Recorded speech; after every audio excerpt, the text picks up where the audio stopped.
नमस्कार दोस्तों, स्वागत है आप लोग का हमारे YouTube चैनल ग्लिफल स्टडी में। आज हम लोग रेलवे ग्रुप डी में पूछे गए 18 सितंबर 2018 शिफ्ट 1 का पेपर को देखेंगे। इसमें जीके जीएस को कवर किया गया, साथ ही साइंस के भी कुछ क्वेश्चन ऐड किए गए हैं, लेकिन न्यूमेरिकल पार्ट को यहाँ पे कवर नहीं किया गया है। उसके लिए एक साइंस का अलग से हमारा वीडियो का सीरीज चल रहा है, तो आप जाके चैनल में देख सकते हैं। तो चलिए हम लोग पहला क्वेश्चन की तरफ बढ़ते हैं। हमारा जो पहला क्वेश्चन है वो यूरोप की सबसे लंबी नदी कौन है। ठीक है, तो इसका जो सही आंसर है वो वोल्गा। ठीक है, ऑप्शन सी वोल्गा जो है यूरोप की सबसे लंबी नदी है। और यह कहाँ से निकलती है, तो ये बल्डाई पठार से रूस में है। ठीक है, बल्डाई पठार जो है रूस में है। देखिए बल्डाई, ये याद रखिएगा, बल्डाई पठार से निकलती है रूस से। ठीक है, तो ये काफ़ी काम का चीज़ था। इसके अलावा आपका जो इसका लंबाई जो अगर जानना चाहें तो 3687 किलोमीटर वोल्गा नदी की लंबाई है। ठीक है, 3687 किलोमीटर, ये भी इम्पॉर्टेंट पॉइंट है। ठीक है, इसके बाद जो ऑप्शन है डेन्यूब नदी, डेन्यूब भी काफ़ी इंपॉर्टेंट नदी है। तो इसका अगर लंबाई जानना चाहे तो इसकी जो लंबाई है वो आपका 2842 है। ठीक है, 2842, ये डेन्यूब काफ़ी बहुत सारे शहर हैं जो डेन्यूब नदी के किनारे स्थित हैं। तो ये इंपॉर्टेंट क्वेश्चन है। ठीक है, चलिए अब नेक्स्ट क्वेश्चन की तरफ हम लोग बढ़ते हैं। बोलता है रासायनिक अभिक्रिया जिसमें गर्मी में उत्पन्न होती है, यानी जिससे गर्मी उत्पन्न होती है, उसे क्या कहा जाता है। तो उस रासायनिक अभिक्रिया को ऊष्माक्षेपी कहते हैं। ठीक है, ऊष्माक्षेपी का मतलब होता है कि ऊष्मा का उत्क्षेप करना, यानी कि ऊष्मा बाहर निकालना, और ऊष्मा अवशोषण का मतलब होता है अंदर लेना, यानी ग्रहण करना ऊष्मा को। ठीक है, तो इसका सही आंसर जो होगा ऑप्शन सी ऊष्माक्षेपी अभिक्रिया कहते हैं। ठीक है, रासायनिक प्रतिक्रिया में। चलिए अब नेक्स्ट क्वेश्चन देख लेते हैं। हमारा जो अगला क्वेश्चन है कि करेवा जो मिट्टी गाद का एक प्रकार है, देखिए मिट्टी और गाद एक ही चीज़ है, उसका एक प्रकार है, यह किस राज्य में पाई जाती है। ठीक है, गरेवा मिट्टी किस राज्य में पाई जाती है, तो ये पाई जाती है जम्मू कश्मीर में। ठीक है, ऑप्शन ए जम्मू कश्मीर में पाई जाती है। और इसके साथ साथ आपको याद रखना होगा कि मृदा जो हम लोग मिट्टी का अध्ययन है उसको क्या कहते हैं, पेडोलॉजी कहते हैं। ठीक है, मिट्टी के अध्ययन को पेडोलॉजी। और ICAR जो है ये भारत की एक संस्था है, इसने मिट्टी को 8 भागों में बांटा है। भारत की मिट्टियों को 8 भागों में बांटा गया है। और सबसे बढ़िया जो मिट्टी है, यानी कि सबसे जो ज़्यादा जगह में पाई जाती है पूरे भारत में, वो जलोढ़ मिट्टी है। ठीक है, याद रखिएगा जलोढ़ मिट्टी के बारे में, इस भारत में सबसे ज़्यादा पाई जाने वाली मिट्टी जलोढ़ है। ठीक है, चलिए इसके बाद आपको कमेंट में ये बताना है कि पुरानी जलोढ़ मिट्टी और नवीन जलोढ़ मिट्टी को क्या कहा जाता है। ठीक है दोस्तों, इसका आंसर आप कमेंट में लिखकर ज़रूर बताइएगा। चलिए अब हम लोग अगले क्वेश्चन की तरफ बढ़ते हैं। देखिए हमारा जो अगला क्वेश्चन है वो विद्युत बल्ब में आमतौर पर रासायनिक रूप से डैश गैस भरी जाती है। तो कौन सी गैस भरी जाती है, तो ये है नाइट्रोजन। ठीक है, यहाँ पे ऑप्शन के हिसाब से नाइट्रोजन गैस विद्युत बल्ब में भरा जाता है। चलिए अगला क्वेश्चन की तरफ हम लोग बढ़ते हैं।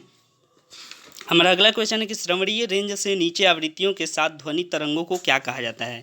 तो देखिए श्रवणीय का मतलब होता है कि ऑडिबल रेंज, यानी कि जितना हम लोग को सुनने की ज़रूरत होती है, हम लोग 20 हर्ट्ज से 20,000 हर्ट्ज की ध्वनि को सुन सकते हैं। तो उससे नीचे का जो होता है उसको हम लोग इंफ्रासोनिक कहते हैं। ऑप्शन डी, देखिए इंफ्रासोनिक उसको कहते हैं। ठीक है, तो चलिए अब नेक्स्ट क्वेश्चन की तरफ बढ़ते हैं। अगला है निम्न में से कौन सा लचीला और कोमल है। यहाँ पे जो ऑप्शन दिए हुए हैं 4 ऑप्शन, इन ऑप्शन में सबसे लचीला और कोमल कौन है। तो इसका जो सही आंसर है वो तांबा। ठीक है, उसका सही आंसर तांबा है। चलिए अब नेक्स्ट क्वेश्चन देखते हैं। हमारा जो अगला क्वेश्चन है कि वाटरलू का युद्ध किस वर्ष लड़ा गया था। तो वाटरलू का युद्ध 1815 में लड़ा गया था, यानी ऑप्शन ए वाटरलू का युद्ध 1815 में लड़ा गया था। ठीक है, इसमें नेपोलियन पराजित हुआ था और उसको बंदी बनाकर सेंट हेलेना द्वीप पर भेजा गया था। ये इंपॉर्टेंट क्वेश्चन बार बार पूछता है कि नेपोलियन को जब पराजित किया गया था तो कहाँ भेजा गया था, तो हेलेना द्वीप पर। ठीक है, याद रखिएगा हेलेना द्वीप, नेपोलियन पराजित हो गया था इस वाटरलू के युद्ध में। चलिए नेपोलियन एक्चुअली राजा था फ्रांस का। ठीक है, याद रखिए। चलिए अब नेक्स्ट क्वेश्चन की तरफ बढ़ते हैं हम लोग। अगला है कैल्शियम हाइड्रोक्साइड का सही सूत्र क्या है। तो कैल्शियम हाइड्रोक्साइड का जो सही सूत्र है वो ऑप्शन ए CaOH2। ठीक है, CaOH2 इसको कैल्शियम हाइड्रोक्साइड है, और इसको बुझा हुआ चूना भी कहते हैं। ठीक है, याद रखिएगा इंपॉर्टेंट है, बुझा हुआ चूना भी इसको कहते हैं। चलिए अब नेक्स्ट क्वेश्चन की तरफ हम लोग बढ़ते हैं। अगला है बेलूथम्पी दलवा। ठीक है, किस भारतीय रियासत से जुड़े थे जिन्हें अंग्रेजों के विरुद्ध विद्रोह के लिए जाना जाता है। ठीक है, तो आपका ये जो आंसर होगा इसका ऑप्शन डी त्रवणकोर। ठीक है, त्रवणकोर कहाँ है? ये है आपका केरल में, ठीक है, ये केरल में स्थित है। और ये देखिए त्रवणकोर जो है, देखिए यहाँ पे जो दिया हुआ है वेलुपंथी दलवा, ये कहाँ से है? तो इनका अभी हम लोगों ने देखा ऑप्शन डी त्रवणकोर में, ठीक है। अब इसके बाद इसका विद्रोह के बारे में और भी कुछ विद्रोह के बारे में हम लोग जान लेते हैं, जैसे कि अहोम विद्रोह, ये कब हुआ था? 1828 में, याद रखिएगा, इम्पोर्टेंट है। अहोम विद्रोह 1828 में। कोल विद्रोह, अच्छा कोल विद्रोह हुआ कहाँ से था? छोटा नागपुर पठार से, ठीक है, छोटा नागपुर जो है झारखंड में, इसको याद रखिएगा। संथाल विद्रोह कब हुआ था? 1855 से 56 के बीच में, ठीक है। तो ये सब काफ़ी थोड़े से इंपॉर्टेंट पॉइंट हैं। और विलुथम्पी विद्रोह 1808 से 1809 में हुआ था, ठीक है। तो यही वाला जो विद्रोह था, अभी इसका हम लोगों ने शायद जिक्र नहीं किया। तो देखिए जो वेलुथम्पी वाला जो विद्रोह हुआ था, ये इसका रेंज बता देते हैं, 1808 से 1809 के बीच में, ठीक है। चलिए 1808 से 9, ये याद रखिएगा, ये विद्रोह हुआ था 1808 से 9 के बीच में। चलिए एक और विद्रोह याद रख लीजिएगा कि पाइक विद्रोह जो है उड़ीसा में हुआ था, ठीक है, पाइक विद्रोह हुआ था उड़ीसा में, ये आपका इंपॉर्टेंट काम का चीज़ था। चलिए अब अगला क्वेश्चन देखते हैं। निम्न में से कौन से यौगिकों में क्रिस्टलीकरण का पानी नहीं है? ठीक है, किसमें क्रिस्टलीकरण का पानी नहीं है? तो उसका सही आंसर है बेकिंग सोडा, ठीक है। बेकिंग सोडा में क्रिस्टलीकरण का पानी नहीं होता है। बेकिंग सोडा को अगर हम लोग जानना चाहें कि बेकिंग सोडा का रासायनिक नाम क्या है, तो इसका सोडियम बाइकार्बोनेट, ठीक है, बेकिंग सोडा को सोडियम बाइकार्बोनेट कहते हैं। और धोवन सोडा, देखिए यहाँ पे वॉशिंग सोडा दिया हुआ ऑप्शन डी में, तो इसका जो है सोडियम कार्बोनेट इसको कहा जाता है, ठीक है, याद रखिएगा। बेकिंग सोडा को यूज जो है वो कहाँ कहाँ होता है? तो इसका यूज जो है अम्ल, अगर किसी का पेट में अम्लता आ जाती है तो उसको दूर करने के लिए बेकिंग सोडा का यूज होता है। और वॉशिंग सोडा तो पता है कपड़े धोने के लिए यूज में आता है, ठीक है। चलिए नेक्स्ट क्वेश्चन की तरफ बढ़ते हैं। ऑक्सीजन का उपयोग करके पाइरूट का विभाजन, ऑक्सीजन का उपयोग करके पाइरूट का विभाजन कहाँ पर होता है? तो इसका जो सही आंसर है आपका वो माइटोकॉन्ड्रिया, ठीक है, माइटोकॉन्ड्रिया में इसका विभाजन होता है। ये बायोलॉजी से रिलेटेड क्वेश्चन है, तो इसको याद रखिएगा, इंपॉर्टेंट है। चलिए अब माइटोकॉन्ड्रिया की खोज किसने की थी? यह आपको याद होना चाहिए, अल्टमैन ने की थी, ठीक है, अल्टमैन ने। और माइटोकॉन्ड्रिया को ही कोशिका का शक्तिगृह कहते हैं, ठीक है, याद रखिएगा, इंपॉर्टेंट पॉइंट था। चलिए अब देखते हैं अगला क्वेश्चन है, 5 से 8% एसिटिक एसिड को क्या कहा जाता है? तो 5 से 8% एसिटिक एसिड को सिरका कहा जाता है, ठीक है, सिरका यानी कि ऑप्शन डी, ठीक है, इसको एसिटिक एसिड भी कहा जाता है। अब देखिए इसके बाद हम लोग अगले क्वेश्चन की तरफ बढ़ेंगे। तो अगला क्वेश्चन है हमारा, निम्न में से कौन सा जानवर मुकुलन द्वारा पुनरुत्पादित करता है और पुनर्जनन कार्यान्वित कर सकता है? यानी कि कौन जो है इनमें से ऑप्शन जो यहाँ पे चारों दिया हुआ है, उनमें से कौन मुकुलन से जन्म लेता है और वो अपना वंश को उसी तरह बढ़ा सकता है? तो उसका जो सही आंसर है हाइड्रा, ठीक है, इसका जो सही आंसर है वो हाइड्रा। हाइड्रा जो है वो मुकुलन के द्वारा बडिंग, इसको इंग्लिश में बडिंग कहते हैं, ठीक है, याद रखिएगा। तो मुकुलन के द्वारा ये प्रजनन करता है। चलिए अब नेक्स्ट क्वेश्चन की तरफ हम लोग बढ़ते हैं। अगला जो है वह बिंदु जहाँ एक वस्तु का संपूर्ण भार कार्य करता है, ठीक है, उसे क्या कहा जाता है? यानी कि वह बिंदु जहाँ पर एक वस्तु का संपूर्ण भार कार्य करता है उसे क्या कहा जाता है?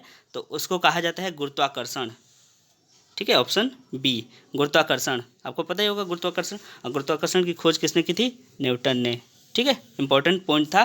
तो चलिए आगे हम लोग बढ़ते हैं अगला क्वेश्चन की तरफ। परमाणु संख्याओं के आधार पर तत्वों का वर्गीकरण या वर्गीकृत किसने किया था?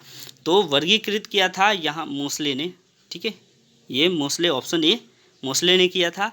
इसका ईयर याद रखिएगा, ये एसएससी एमटीएस 2019 वाला एग्जाम में पूछा था। इसका ईयर था 1913, ठीक है, सॉरी 1913। ये काफ़ी इंपॉर्टेंट है, एसएससी बार बार इसको पूछता है और रेलवे ने भी हो सकता है पूछ ले, तो ध्यान रखिएगा। और ये तो था संख्या के आधार पर, ठीक है, परमाणु संख्या के आधार पर ये था, लेकिन परमाणु भार के आधार पर ये किसने किया था? तो मेंडलीव ने, ठीक है, परमाणु भार के आधार पर मेंडलीव ने बताया था, जबकि मोसले ने परमाणु संख्या के आधार पर पीरियोडिक टेबल बनाया था, ठीक है, याद रखिएगा, ये काफ़ी इंपॉर्टेंट है।